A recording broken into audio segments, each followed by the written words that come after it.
Determine whether the infinite geometric series has a limit. If the limit exists, find it. The series is 1,000 plus 80 plus $6.40 plus etc. So let's identify R. R would be equal to 80 divided by 1,000, which is equal to 0.08. That's clearly less than 1, and therefore the limit does exist. The formula for the limit, the sum to infinity is equal to a sub 1 divided by 1 minus r. Now, a sub 1 for our purposes is 1,000.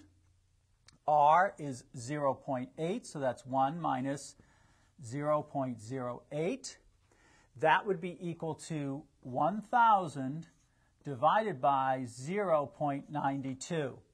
And when you perform that division using a calculator, if you want, you would find that it adds up to $1,086.96. So that would be the limit.